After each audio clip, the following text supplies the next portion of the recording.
João, e hoje chegamos ao capítulo 8 já. Começamos, na verdade, domingo passado, e hoje a gente vai avançar. Esse capítulo, como eu disse, domingo passado, cheio de conflitos e contrastes, né? Cheio de conflitos e contrastes. João, capítulo 8, nós vamos ler do 12 ao 20. Você já encontrou? Amém? Diz assim a palavra do Senhor.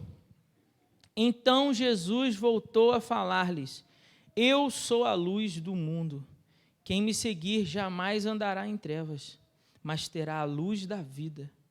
Mas os fariseus lhe disseram: Tu dás testemunho de ti mesmo, o teu testemunho não é válido, não é verdadeiro. Jesus lhe respondeu: Ainda que eu dê testemunho de mim mesmo, o meu testemunho é verdadeiro, porque sei de onde vim e para onde vou. Mas vós não sabeis de onde venho, nem para onde vou. Vós julgais segundo a carne, mas eu não julgo ninguém. E mesmo que eu julgue, o meu julgamento é verdadeiro, porque não estou sozinho, mas com o Pai que me enviou. Na vossa lei está escrito que o testemunho de dois homens é verdadeiro. Eu dou testemunho de mim mesmo, e o Pai que me enviou também dá testemunho de mim. E eles lhes perguntaram: Onde está teu Pai? Jesus respondeu: Não conheceis a mim, nem a meu Pai. Se conhecesseis a mim, também conhecerias meu Pai. Jesus proferiu essas palavras perto da caixa das ofertas, quando ensinava no templo, mas ninguém o prendeu, porque a sua hora ainda não havia chegado. Mantenha sua Bíblia aberta, mas feche novamente seus olhos, vamos orar. Pai querido, muito obrigado, Senhor, pela Tua palavra. Obrigado, Senhor, pelas mensagens cantadas e agora, Senhor, pela leitura que fizemos da Tua palavra. E pedimos que, assim como o Senhor já tem falado conosco ao longo desse culto, através das orações, das canções, do momento ofertório, o Senhor também fale conosco através da Tua palavra.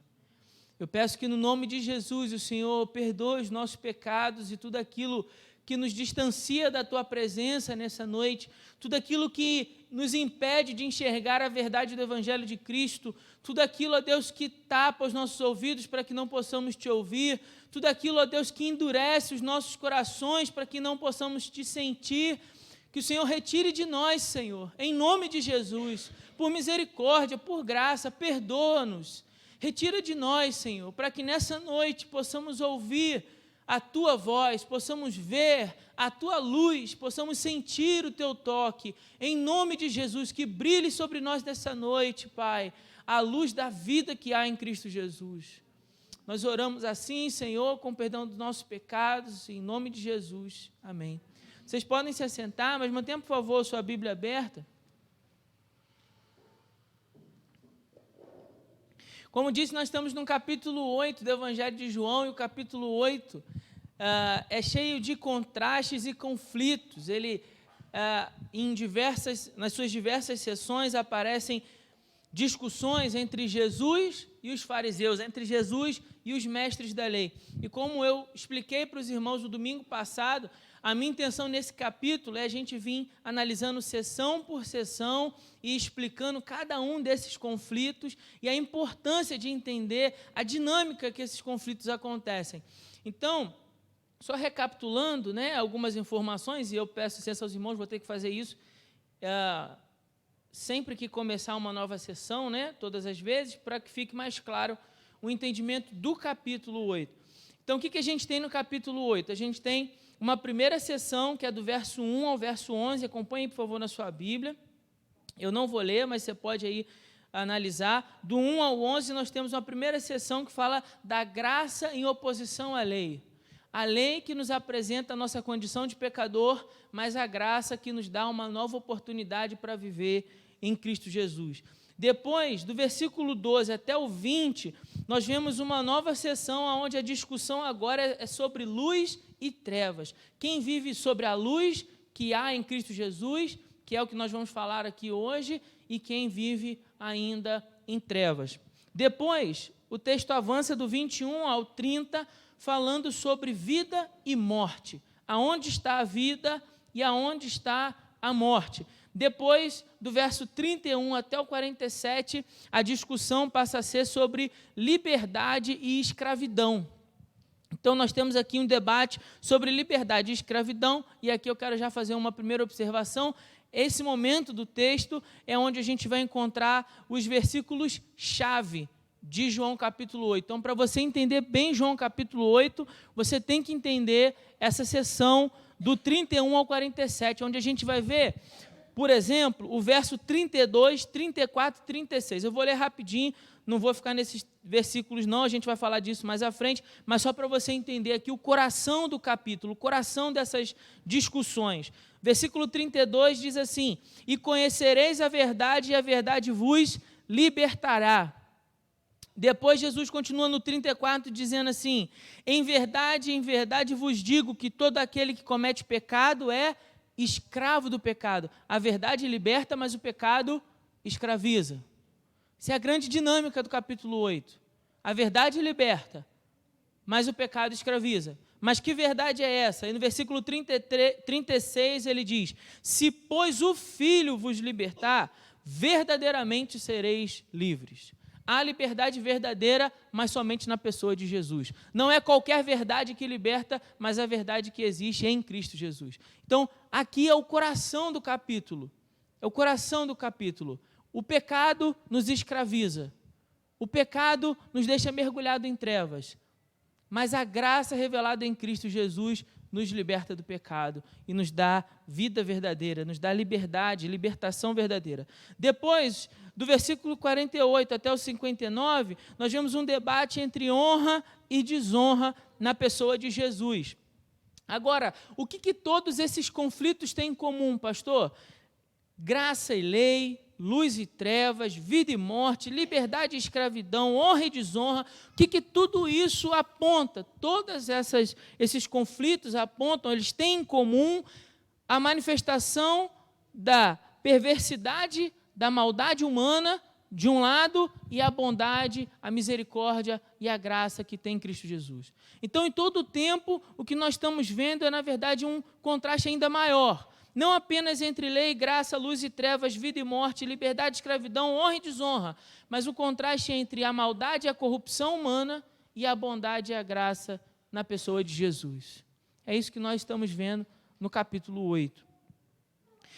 Na seção que nós lemos, do 12 ao 20, e aqui eu quero que você acompanhe aí, nós temos um versículo que é a chave dessa seção, que é o versículo 12, que é quando Jesus fala assim: eu sou a luz do mundo, quem me seguir jamais andará em trevas, mas terá a luz da vida. Eu sou a luz do mundo, quem me seguir jamais andará em trevas, mas terá a luz da vida. A gente vai se concentrar hoje, a maior parte do tempo, nesse versículo, e tudo mais que a gente explicar nessa sessão é para que você saia daqui hoje compreendendo mais profundamente o que esse versículo quer dizer.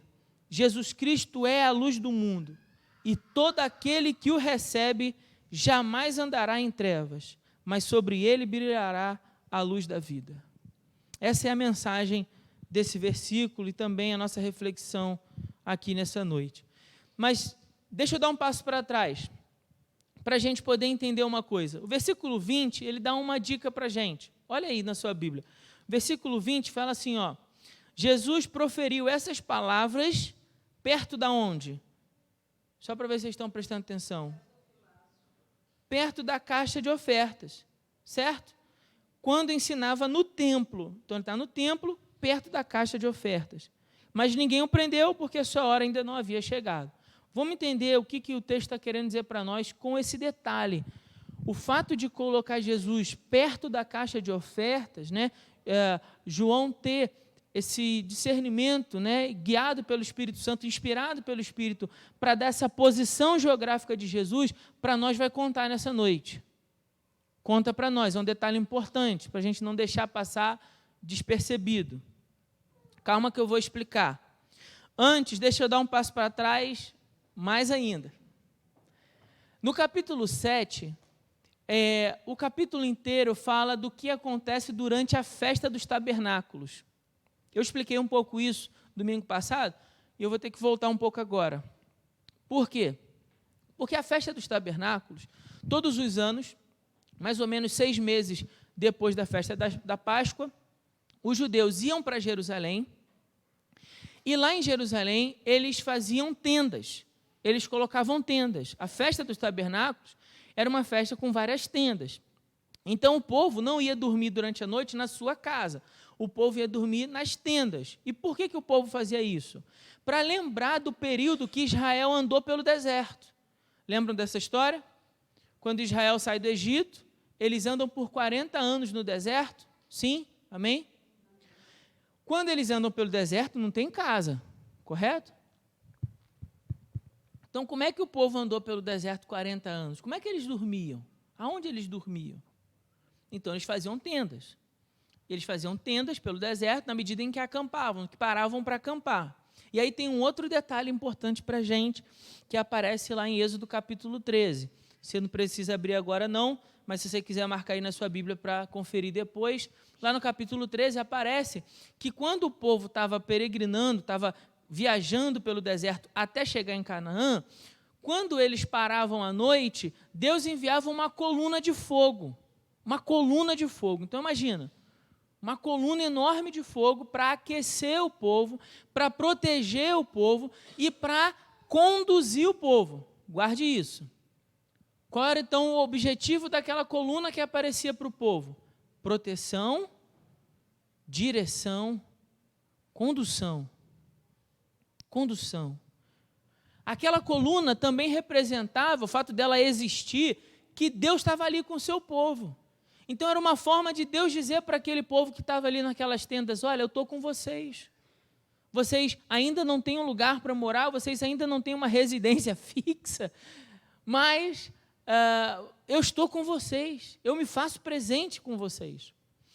A Bíblia vai dizer também que durante o período do dia, Deus mandava uma nuvem. Então, essa mesma presença se manifestava por meio de uma nuvem.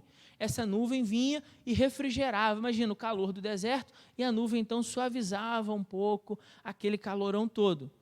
E a nuvem também guiava o povo, tinha uma função de guiar o povo durante o dia. Então, se a coluna de fogo guiava o povo durante a noite para andar, né? Imagina você andar no meio do deserto, não tem iluminação pública, né? Não tem poste de noite no meio do deserto. Então, como é que você anda no deserto se não tem iluminação?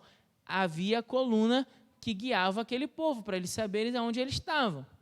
E durante o dia, a nuvem. Então, a nuvem guiava o povo durante o dia, a coluna guiava o povo durante a noite. Tanto a nuvem quanto a coluna representavam o quê? A presença de Deus. Deus está conosco. É isso que representava aquilo. Deus está conosco. Agora, o fogo de noite tem uma outra função. Quem já acampou aqui sabe. Se você está no meio do mato, você faz uma fogueira à noite, você não só se aquece do frio, como também você espanta possíveis predadores. Então, a luz da fogueira, né, o fato de você, né, se você estiver perdido, se acender uma fogueira, você não só tem proteção e a capacidade de, se for necessário, né, ferver a água, mas você tem ali proteção. Por quê? Porque os predadores noturnos vão se afugentar pelo fogo, vão ficar com medo, vão se afastar. Então, o fogo à noite também tem uma função de proteção. Ó, presença, direção e proteção. Guarde isso aí. Aí vamos voltar para João capítulo 20. Porque lá em João capítulo 20 vai falar que Jesus está perto da onde tinham a caixa das ofertas. Nesse local onde tinha a caixa das ofertas, tinha, eu não vou entrar muito no detalhe, mas tinha algumas caixas que eram para imposto do templo, outras caixas eram para quando você queria fazer uma oferta alçada, para alguma obra de caridade, seja para a viúva, para o órfão. Então tinha lá as diferenciações, né, entre as caixas, mas não vou entrar nesse assunto. O fato é que perto dessas caixas tinham velas acesas. E essas velas representavam essa chama, esse fogo que conduziu Israel pelo deserto. Essa mesma coluna que eu estou falando que aparece em Êxodo capítulo 13. Então vamos juntar essas informações. Primeiro eu disse para você que o povo estava comemorando, tinha acabado de comemorar a festa do quê? dos tabernáculos, certo? E na festa dos tabernáculos, eles iam habitar em tendas. Durante a noite, Israel fazia uma grande fogueira. Essa grande fogueira era para lembrar o quê? Quando nós moramos no deserto, nós habitamos em tenda, e lembrar da coluna. Lembrar da coluna de fogo, que aquecia o povo. Então, veja, capítulo 7 acontece essa festa, com esses detalhes. No capítulo 8, nós começamos a ver aqui as discussões de Jesus com os fariseus, e um dos elementos usados por Jesus é o quê? A luz, o fogo. E não é à toa. Ele está onde? Ele está no templo. Ele está perto da caixa das ofertas. Perto da caixa das ofertas, eu disse para você que tem o quê? Tem velas acesas, que representavam a coluna. Vamos dizer assim, vamos imaginar que semana passada a gente acabou de comemorar a festa dos tabernáculos, certo? Semana passada. Então, a ideia da fogueira, a ideia da peregrinação pelo deserto, a ideia do povo habitando em tendas, está muito viva na mente, concorda comigo? Sim? Certo? E aí Jesus está estrategicamente do lado da caixa e diz essas palavras. Você acha que foi à toa? Claro que não. É óbvio que não. Principalmente porque Jesus vai começar com uma sentença, com uma afirmação, que é muito categórica para a gente ignorar. Muito, muito. O que ele diz? Então Jesus voltou-lhes a falar-lhes. E aí, se você estiver acompanhando aí na sua Bíblia, você vai ver que está assim, ó, 2 pontos para começar o discurso, certo? E ele diz o quê? Eu sou a luz do mundo. Aí, de repente, a gente lendo isso não faz muito sentido. Você fica assim, poxa, parece até uma fala bonita, eu sou a luz do mundo. Pô, bacana, né? Ele dizer isso. Só que para aquele povo tem um significado muito especial, que a gente também não pode ignorar. Porque esse texto, ele não chega primeiro em nós. Primeira Igreja Batista em Congonhas, no século 21. Você já me ouviu dizer isso aqui. O texto tem um primeiro destinatário, um destinatário original. Certo? Quando João escreve essas palavras, a gente viu isso aqui lá no início, eu vou resgatar uma informação, lá no início da exposição de João, eu falei para vocês que João tem o objetivo de confirmar, de afirmar a deidade de Jesus, ou seja, Jesus é Deus. Jesus é Deus encarnado que habitou entre nós. E o segundo objetivo de João, está lá no capítulo 20, é nos convencer que Jesus é Deus e crendo em Jesus a gente tem a vida. Então são 2 grandes objetivos. Primeiro, mostrar que Jesus é Deus. Ponto. Segundo, convencer os leitores a crerem nesse Jesus, porque crendo nesse Jesus, nós temos vida em seu nome. João escreve esse evangelho para a igreja de Éfeso. Lá na igreja de Éfeso, o que está acontecendo? Tem os falsos mestres, dizendo que Jesus não é bem assim Deus. Jesus é um homem, um profeta, mas ele não é bem assim Deus, vai. Jesus é de Deus. E aí João está dizendo, não. No princípio ele era o verbo estava com Deus, o verbo era Deus. Diga bem forte, o verbo era Deus. Então lembre-se que o objetivo de João é provar que Jesus é Deus. Quando então João começa aqui no versículo 12, dizendo para nós que Jesus afirma, eu sou. O que isso significa para aquele povo? Isso quer dizer muito para aquele povo. Porque você vai lembrar que quando Moisés está pelo deserto, e Deus se manifesta a Moisés no deserto no meio de uma sarça ardente, uma sarça que está queimando, mas ela não se consome. A sarça pega fogo, mas não se consome. Isso está lá em Êxodo capítulo 3, versículo 14. E Moisés diz para Deus, mas eu vou dizer que estou indo em nome de quem? Eu vou dizer para o meu povo que vai ser liberto da escravidão do Egito, liberto para poder peregrinar pelo deserto, liberto para sair daquela dureza da vida de escravo. O que eu vou dizer para eles? E o que Deus responde para Moisés? Você lembra? Se você lembra, pode dizer com convicção. Diga a eles que eu sou. Eu sou. Nossa, então o que Jesus está dizendo para aquele povo? Eu sou Deus. Eu sou. Isso é tão importante no capítulo 8 que Jesus repete isso 4 vezes. 4 vezes Jesus diz para eles que é Deus. A primeira vez está no versículo 12. A segunda vai aparecer no versículo 24. A terceira vai aparecer no versículo 28. E a quarta vez vai aparecer no verso 58. Quando chega no verso 58, não dá para ignorar essa afirmação. Não dá. A primeira vez que Jesus fala, isso por si só é blasfêmia. Então, o que o povo deveria fazer? Bom, se ele está blasfemando, vamos pegar em pedra e vamos apedrejá-lo até a morte. Era assim que se lidava com os falsos ensinos no meio do povo. Leva o anátema para fora da cidade e apedreja ele até a morte. É assim que se lida naquele tempo. Agora Jesus fala, eu sou. Eles não entendem. Ele continua o discurso falando sobre vida e morte e de novo pronuncia, eu sou. Depois, quando o discurso muda para falar sobre liberdade e escravidão, ele de novo repete, eu sou. Quando a briga, a discussão, o debate muda de novo para falar sobre honra e desonra, ele novamente repete, eu sou. E agora não dá mais para eles ignorarem. O que eles fazem no verso 58? Olha aí o que diz na sua Bíblia, por favor. Vai dizer assim, ó, Jesus disse, em verdade vos digo, que antes que Abraão existisse, eu sou. Verso 59, então eles pegaram em pedras para apedrejá-lo, mas Jesus escondeu-se e saiu do templo. Olha que detalhe interessante para nós aqui. No domingo passado, quando a gente entrou nesse capítulo, a gente entrou falando da mulher pega em adultério. E a mulher pega em adultério era um caso de quê? Apedrejamento, morte por apedrejamento. O capítulo encerra com outra possibilidade de apedrejamento, mas dessa vez é para Jesus. O capítulo começa com a possibilidade de apedrejamento daquela mulher e termina com a possibilidade de apedrejamento de Jesus. A possibilidade, quase que não saiu, né? Quase que um trava-língua. A possibilidade do apedrejamento de Jesus. E não é por acaso, ele acabou de afirmar o quê? A sua deidade. Ele fez uma afirmação, uma referência muito contundente de Êxodo capítulo 3. Eu sou Deus.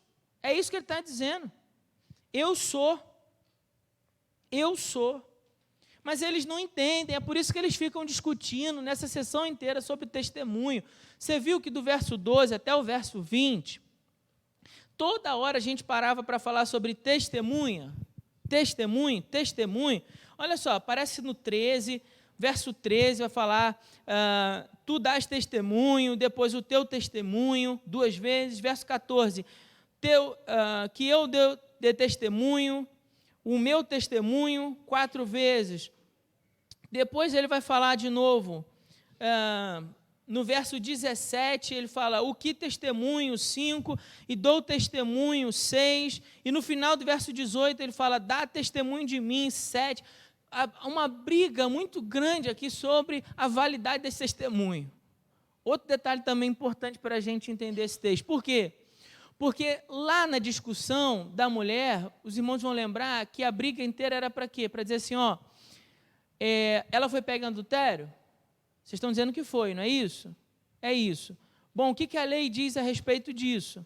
A lei diz que pelo testemunho de 2 ou 3 testemunhas fiéis, lembram que eu expliquei sobre isso aqui? É que então se deveria considerar aquele caso e julgar a mulher culpada. Então tinha que ter o testemunho de mais de uma pessoa, pelo menos 2. Vocês vão lembrar também que eu disse aqui que a testemunha deve então ser o primeiro a pegar na pedra para jogar. Lembram disso? Sim? Então, para quem estava aqui, né?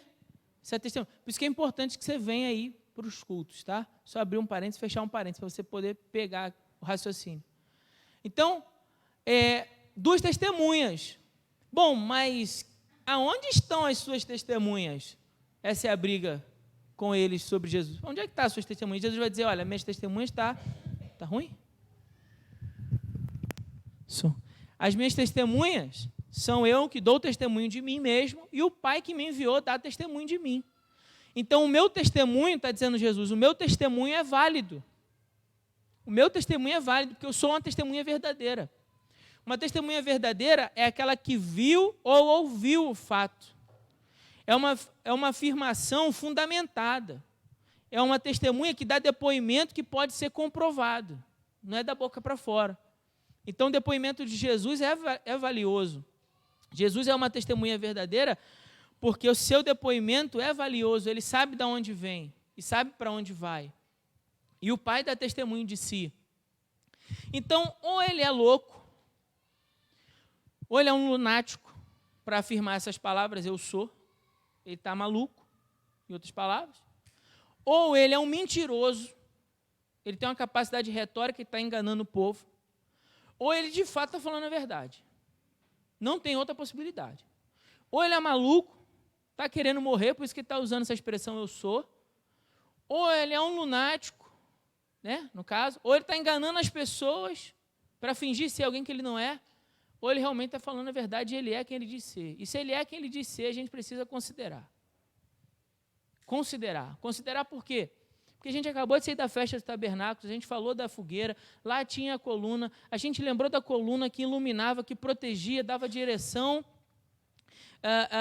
e manifestava a presença de Deus no meio do povo. Ele está do lado das velas, ele está querendo fazer alguma associação, aquela coluna, daquela festa, lá dos tabernáculos, quando o povo andou pelo deserto. O que ele está querendo dizer com isso? O que ele está querendo dizer com isso? Bom, ele está querendo dizer com isso que ele é quem de fato ele diz ser. Eu sou a luz do mundo. Eu sou a luz do mundo. Porque é Cristo quem manifesta a presença de Deus em nós. É Cristo quem manifesta a proteção de Deus sobre nós. E é Cristo quem manifesta a direção para a nossa vida. Então ele é quem ele diz ser. Jesus Cristo é a luz do mundo e todo aquele que o recebe jamais andará em trevas, mas sobre ele brilhará a luz da vida. Quando o povo olhava para aquela coluna, eles entendiam essas três coisas muito claras. A primeira é, Deus está conosco. Deus está no meio de nós. Essa manifestação representa isso. A presença, Ele está no meio de nós. A segunda coisa é, Deus está nos protegendo, porque imagina, num deserto, você está ali vulnerável a qualquer tipo de ataque, seja dos predadores naturais, das feras, ou até mesmo de um inimigo, de um exército inimigo que pudesse destruir Israel. Mas a coluna ali representava, Deus está protegendo vocês. O inimigo não tem poder sobre a vida de vocês, porque eu estou aqui do lado de vocês para livrar vocês do mal. Outra coisa que o povo também pensava quando via aquilo é, para onde a gente vai, Senhor? Bom, fiquem bem tranquilos para onde a gente vai. Fiquem bem tranquilos para onde a gente está se direcionando nessa caminhada, porque a coluna representa essa direção. Então Ele está conosco, guiando. Quando a gente não sabe mais o que fazer, quando você enfrenta momentos da sua vida em que você não sabe que direção tomar, que escolha tomar, qual caminho a seguir, olha para Jesus. Que nele brilhe a luz que seja capaz de te dar a direção. Esse é Jesus. Esse é Jesus. Então, quando você achar que está sozinho, lembre-se que Jesus está presente. Quando você achar que está vulnerável ao ataque dos inimigos, lembre que Jesus é aquele que nos protege. E quando você se vê perdido nesse mundo, pensando em qual decisão tomar, para onde eu vou, como é que eu faço, Senhor, me ajuda. Lembre-se que Jesus é aquele que nos dá a direção. Esse é Jesus de Nazaré. Ele é Deus e crendo nós temos vida no seu nome. A referência é clara quando ele diz isso. Bom, mas o que mais nós podemos dizer acerca da luz? Ainda tem tempo, glória a Deus. Vamos trabalhar, vamos para João capítulo 1. Abra, por favor, na sua Bíblia, João capítulo 1. Para a gente entender ainda um pouco mais, aprofundar um pouco mais sobre essa declaração de Jesus, eu sou a luz do mundo. João capítulo 1. Nós vamos ler verso 4 e 5. Você já achou? Amém? João 1, 4 e 5. Diz assim, a vida estava nele. A vida estava nele. E era a luz dos homens. A luz resplandece nas trevas, e as trevas não prevaleceram contra ela. A vida estava nele, e ele era a luz dos homens, e as trevas não prevaleceram contra elas. Nós estamos lendo lá no capítulo 8 um verdadeiro debate. Estamos lendo lá no capítulo 8 uma série de conflitos. Desde o capítulo 7, na verdade, a coisa vai piorar do 9 em diante. Mas lembre-se que quando João escreve, essas coisas já aconteceram, sim ou não? Todo o texto já aconteceu quando João escreveu, tá certo? Ele está contando uma história que ele já conhece o fim. Então, quando ele começou a contar, ele já declarou para nós como é que termina esse debate. Como é que termina o debate? Ele vai dizer: a luz resplandece nas trevas, e as trevas não prevaleceram contra ela. Jesus venceu. Jesus é vencedor sobre os seus opositores. Jesus é vencedor sobre as trevas que cercam esse mundo tenebroso. Jesus é vencedor. Ele já declarou. Ele já disse para nós como é que termina o final do livro. Então a gente pode ficar bem tranquilo e continuar. E vamos para o capítulo 3. Capítulo 3, versículo 19. Jesus, capítulo 1 nós lemos, Jesus é a luz dos homens, as trevas não prevalecem. Capítulo 3, verso 19, capítulo 3, verso 19, vai dizer assim: e o julgamento é este, a luz veio ao mundo, e os homens amaram as trevas em lugar da luz. Para aqui por um momento e pense sobre isso. Eu disse para você que a luz representa presença, proteção e direção. Mas olha o que João está dizendo para nós. Na verdade, ele está registrando palavras do próprio Jesus. Verso 19 é o próprio Jesus falando. O julgamento é este: a luz veio ao mundo, mas os homens amaram as trevas em lugar da luz. E por que os homens então amaram as trevas? Ele completa dizendo: pois suas obras eram más. Porque todo aquele que pratica o mal odeia a luz e não vem para a luz, para que as suas obras não sejam expostas. Então, por que aqueles homens estão lutando tanto contra Jesus? Por que as pessoas se opõem tanto com a mensagem do Evangelho? Por que incomoda tanto? Você já reparou isso? Quando a gente está falando sobre Deus, não tem briga. Vai ter aquele colega lá do seu trabalho que vai dizer assim: não, eu acredito numa força superior, eu acredito que existe um ser maior que criou todas as coisas e tal. A conversa está beleza, até aí. Mas quando você começa a falar de Jesus, aí a coisa muda de figura. Aí começam as pessoas a se doerem, a ficarem com raivas, nervosas, a quererem brigar e a discutir. Por quê? Porque o mundo pecador odeia Cristo. Odeia a mensagem do Evangelho. Eu vou ler um outro texto aqui que você vai entender ainda mais isso. Mas esse texto aqui, Jesus já deixa isso claro. Olha, eles amaram as trevas, e eles amaram as trevas porque as suas obras eram más. Eles queriam continuar pecando, eles queriam continuar na vida de pecado deles, eles queriam continuar com seus esquemas corruptos, eles queriam continuar nas suas maldades. Lembra o que eu disse? O capítulo 8 inteiro é um grande contraste entre a maldade humana e a bondade e a graça, a misericórdia revelada em Jesus, a corrupção humana e a graça manifestada em Jesus. Então, por que as pessoas vão amar mais a corrupção e as trevas? Porque elas não querem que as suas obras sejam expostas. Mas no verso 21 ele vai dizer: mas quem pratica a verdade vem para a luz, a fim de que se manifeste que as suas obras são feitas em Deus. Em Deus. Então Jesus colocou esse contraste para nós como um caminho pelo qual eu e você temos que escolher caminhar, trilhar. Ou você caminha essa vida pelo caminho da luz de Cristo e do Evangelho, ou você vive essa vida pelo caminho das trevas e do pecado. E o que faz você escolher um caminho ou outro? Ou você escolhe o caminho das trevas porque você deseja que as suas obras continuem na escuridão porque elas são más, ou você vem para a luz e escolhe a luz para que essas obras se manifestem, para que o mundo possa ver que é Deus que está operando sobre a sua vida. É essa a escolha que a gente precisa fazer diante dessa palavra. Não tem outra. Ou você escolhe viver uma vida sob a luz do Evangelho, ou você continua vivendo nas trevas e na escuridão. Lembra que eu disse, a verdadeira escravidão é a escravidão do pecado. O coração do capítulo 8 quer dizer isso. A verdadeira escravidão é a escravidão do pecado. O tempo todo há essa ligação entre o que aconteceu lá com Israel, quando saiu do Egito, e o que está acontecendo ali naquela discussão, naquele debate.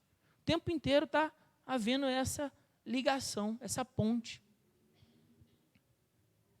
O que mais? Eu quero ler outro texto. Eu vou mencionar um enquanto você abre. Melhor, vamos abrir 2 Coríntios, por favor. 2 Coríntios, capítulo 4. 2 Coríntios, capítulo 4.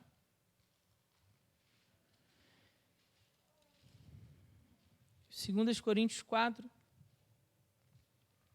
a partir do verso 3.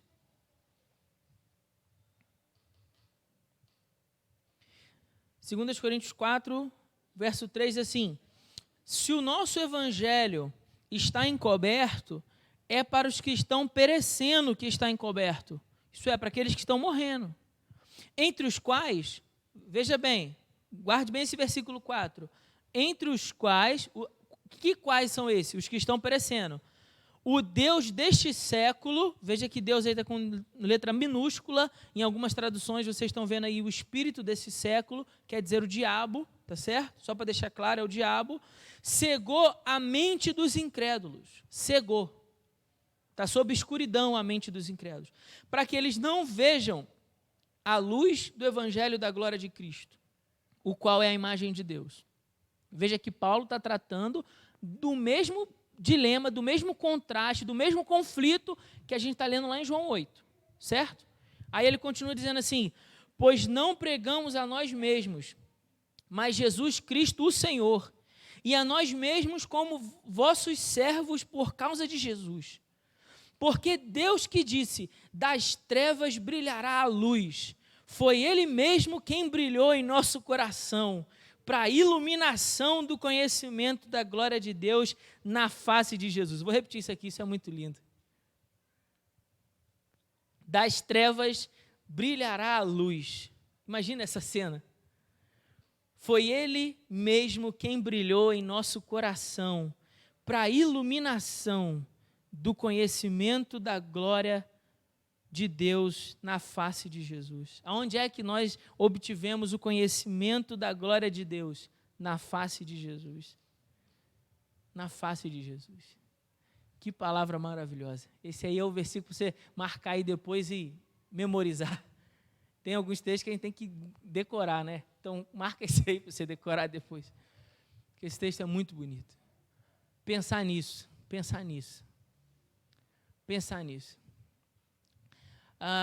Vou fazer um negócio aqui meio ousado. Vou pedir ajuda ao Jurandir. Jurandir, me ajuda a pregar aí, Jurandir. Apaga todas as luzes aí, por favor. A primeira e a última. Apaga aí. Pode apagar aquela lá de fora lá. O interruptor de lá. O interruptor de lá. É lá. Só para a gente pensar um pouco sobre isso. Ó. Tem como apagar esse negócio aqui também? Eu queria que ficasse o mais escuro possível. Isso. Totalmente sem enxergarmos. Aí o texto diz assim: o espírito desse século cegou o entendimento dos homens para que não lhes resplandeça a luz do evangelho de Cristo. Nós não pregamos a nós mesmos, mas pregamos o evangelho de Jesus para que possamos ter o conhecimento de Deus que nos foi mostrado na face de Jesus. E então, pela ação do Espírito Santo de Deus, houve o quê? Iluminação. Pensa nisso. Sua vida, antes de Jesus, era isso aí. Você tentava andar, você esbarrava, batia a perna, ia tateando como alguém que tentasse buscar, até que um dia ele apareceu. Pode acender a luz aí para mim, seu Eli, por favor? Até que um dia veio a luz do Evangelho de Jesus para dar sentido e fazer com que você percebesse o brilho da vida. Amados, um dia o Espírito Santo acendeu o interruptor. Acendeu da nossa vida. Agiu para que houvesse iluminação. E ele fala, foi ele mesmo que brilhou em nosso coração para a iluminação do conhecimento da glória de Deus. Não sei se você já reparou, mas muitas vezes quando eu vou pregar, eu estou pregando e eu vou começar a falar, e eu oro depois da leitura do texto, eu falo assim, Senhor, que Teu Espírito Santo possa iluminar a nossa mente e o nosso coração, para o entendimento do Evangelho. Você já reparou isso? Algumas expressões eu repito de propósito, por causa desse versículo aqui. Porque se você reparou, o versículo 4 falou para nós que o diabo tenta nos cegar e fazer com que haja escuridão para que a gente não consiga ver a glória do Evangelho. Então o diabo tenta nos cegar. Enquanto Cristo Jesus, a ação do Espírito Santo, tenta iluminar o nosso entendimento, trazer luz. Trazer luz. Trazer luz. Amado, minha oração dessa noite é que o Espírito Santo possa realmente ter iluminado a sua vida, iluminar o seu coração, para que você possa ver na face de Jesus o conhecimento da glória de Deus. A luz do Evangelho possa brilhar sobre você de fato e de verdade, para mudar a sua vida. Para mudar a sua vida. Olha, avaliando o capítulo 8, e aí você pode voltar para lá se quiser, o capítulo 8, mas eu já estou caminhando para o final, para a gente aplicar isso.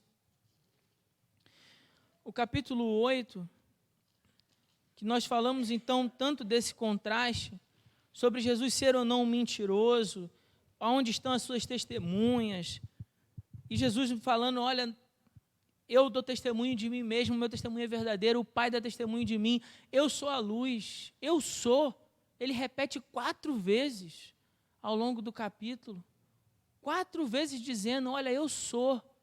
Vocês precisam olhar para mim e entender que na minha face está revelada a glória de Deus, a imagem do Deus encarnado, sou eu. Olhem para mim, vejam em mim a salvação que vocês precisam, vejam em mim a libertação desse mundo de trevas, vejam em mim o perdão dos pecados, misericórdia e graça, vejam em mim a antítese desse mundo de corrupção que vocês estão mergulhados, vejam em mim a salvação. Jesus está dizendo isso para nós. Ele está fazendo uma oposição que quando a gente aqui apagou a luz, você vê que a oposição entre a luz e as trevas, ela é facilmente percebida. Não tem como ignorar isso. Se a gente apagar todas as luzes ali, você viu, não dá para ver nada. A oposição é muito clara. Ou você vive um caminho de luz, iluminado pela graça, pelo conhecimento da verdade do Evangelho, ou você está vivendo na escuridão do pecado, você é um escravo do pecado. Está vivendo em trevas, você está como a gente quando apagou aqui tudo, está tentando tatear as coisas para ver se consegue enxergar. Mas não consegue. Nós falamos do quanto a luz pode nos oferecer a proteção, o livramento dos perigos, dos inimigos, dos predadores noturnos. Não é à toa que a Bíblia vai dizer que o diabo é um leão. É como um leão bramando, buscando a quem possa tragar, buscando a quem possa devorar. Não é à toa por isso, mas quem está na luz, quem vive sob a luz de Jesus, tem a proteção de Jesus. A proteção. A última imagem que eu queria que ficasse na sua cabeça, como ilustração, é o quanto essa luz pode nos conduzir, pode nos apontar um caminho. Como a gente falou muito aqui, falei muito para vocês sobre direção, eu queria que você pensasse, que você tentasse aí, fizesse um exercício de imaginar você num barco grandão daqueles, tipo transatlântico, sabe? Mas não aqueles de turismo, não. Um barco daqueles carregando uma série de coisas, uma série de objetos, uma grande tripulação. Você está no barco. E aí, de repente, começa uma grande tempestade. O mar começa a ficar revolto, o vento começa a soprar, as velas parecem que vão arrebentar. As ondas começam a bater contra o barco com violência. Uma e após outra, e após outra, e após outra, e começa a haver um grande desespero no barco.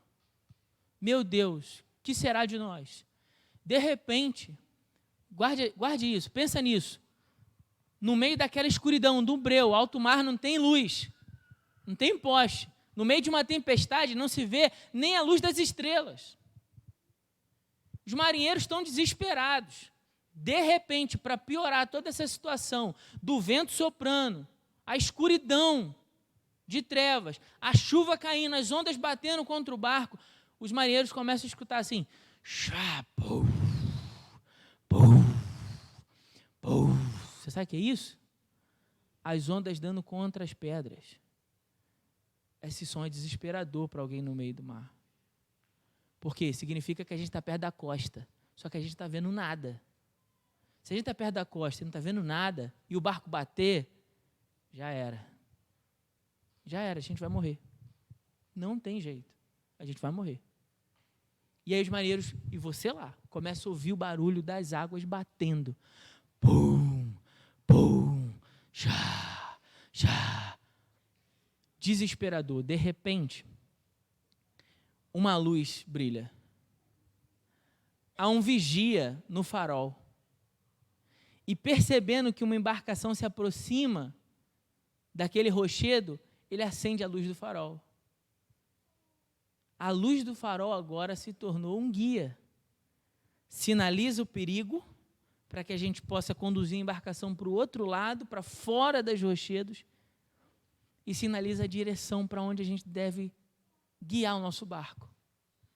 Amado, em nome de Jesus, que essa ilustração não seja apenas uma historinha, mas guarde essa informação, porque talvez sua vida está navegando na penumbra do pecado, no meio da escuridão das trevas, e o som que você está ouvindo, desesperador, é o som das águas batendo contra as rochas, anunciando o perigo iminente, a morte iminente. Mas Cristo Jesus e o sinaleiro lá é a exposição do Evangelho para iluminar Cristo e dizer para você, ó, tem um caminho seguro aqui, vai por aqui, trilha essa direção, se livra de onde você está indo em direção às rochas, mas é a salvação para você, indo na direção de Cristo Jesus. Eu gostaria muito que você guardasse isso. De repente você não entendeu boa parte do que eu falei aqui hoje, mas se você guardar essa ilustração e entender que Cristo Jesus é a luz para a qual você tem que conduzir a embarcação da sua vida, da sua casa, da sua família, eu já vou ter alcançado um grande objetivo aqui. Só tem duas possibilidades diante dessa verdade. Eu sou a luz do mundo. Só tem duas, não mais que duas. Ou nós decidimos conduzir nossas vidas diante da luz e deixamos a nossa vida de pecado e deixamos as trevas para vivermos na verdadeira luz e sermos de fato livres, como diz o verso 36. Ou então nós continuamos sendo conduzidos em oposição à luz e optamos por viver na escuridão e na escravidão do pecado. Só existem duas possibilidades. Qual é a sua escolha? Qual é a sua escolha? Você tem que tomar uma decisão. Você tem que escolher. Não dá para você. Se você disser assim, mas eu vou seguir na minha vida, então você já está na escuridão, você continua nela e você vai permanecer nela. E eu estou dizendo para você, o navio está se aproximando das rochas, vai chegar um tempo em que não vai dar mais tempo para você. Agora, se você faz uma opção pela luz e abandona as trevas, então você está fazendo uma opção pela luz que pode verdadeiramente te conduzir para a vida. O texto que nós lemos diz que ele não é qualquer tipo de luz. mas ele é a luz, e aquele que crê, aquele que segue Jesus, aquele que é discípulo de Jesus, diz o final do versículo 12, terá a luz da vida. E essa é uma referência à vida eterna. A vida eterna, a vida verdadeira, a vida que vale a pena. Então, qual é a tua decisão? Que Deus te abençoe com essa palavra no nome de Jesus, que você possa meditar sobre esse texto, que você possa tomar uma decisão ao lado de Jesus e realmente entregar a sua vida para seguir a Cristo.